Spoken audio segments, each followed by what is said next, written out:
I'm Simon Brown from Morley, West Yorkshire, and I'm a former British soldier. I joined the REME, Royal Electrical Mechanical Engineers, as a vehicle mechanic. I went back to Basra in 2006, and I went back as a commander, partly in charge of 3 crews.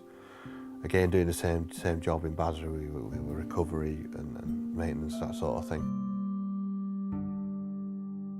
It all started with a toss of a coin. There were 2 crews and 2 patrols, and I won the toss. And being a senior mechanic, I said, right, I said to the other guy, you go with the vehicles that your crew know, and we'll go with the new vehicles, you know, because more chance of probably knowing what's going to be next. Because a little bit more experience. So we went out with the vehicles, and it's just a general patrol, going out, doing bits and pieces, sorting everything out. And then we got into an area where we made a few arrests, and things seemed to be going quite smoothly, but there was just an air of weirdness. You could feel it, and then all of a sudden it all kicked off.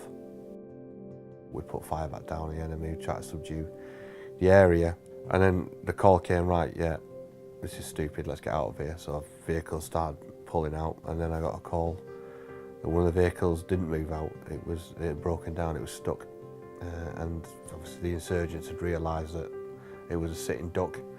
Started having target practice. There was 6 blokes on that vehicle, and it's quite an easy decision really. I just told the crew, right, we're going in, guys. And we went in.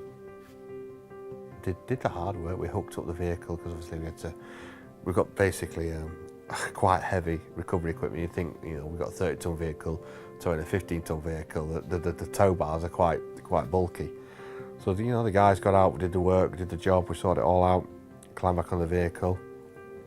Said, right, we're ready to go. Got the call to go. All the vehicles moved out, and my driver couldn't see for the dust. But he didn't want to. Last thing he wanted to do was, with the vehicle on tow, with 6 in, and with us, with our crew as well, last thing he wanted to do was drive us into a ditch, or something silly. So he said, look, I can't see, so I'm not driving till I can see. So I stuck my head out the top. I said, yeah, clear, mate, go. And just as he put his foot down, I pulled my head back. I just felt the impact on the side of my face, like being hit by an iron bar. And kind of knew what had happened straight away, to be honest. It dawns on you quite quickly. And as I'm sat in the vehicle, because I dropped down into the vehicle, commander's hatch, and I sat there and I could just feel heat on my legs, wet heat, and it was the blood.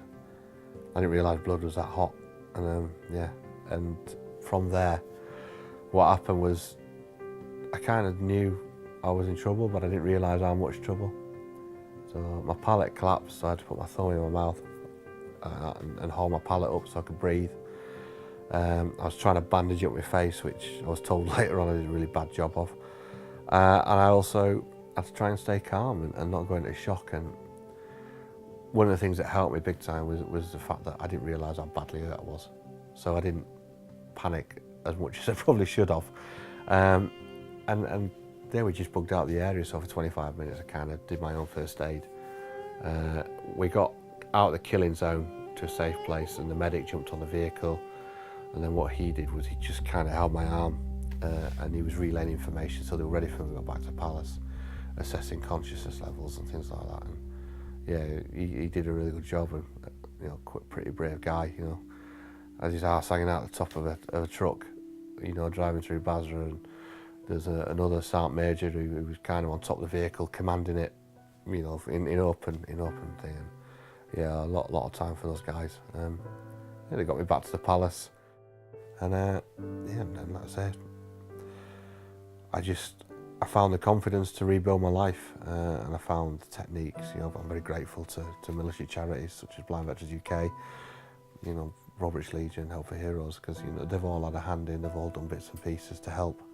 When you do go to these places, you've got this friendship, this bond, and it's not just with the guys that you spend your life and time with.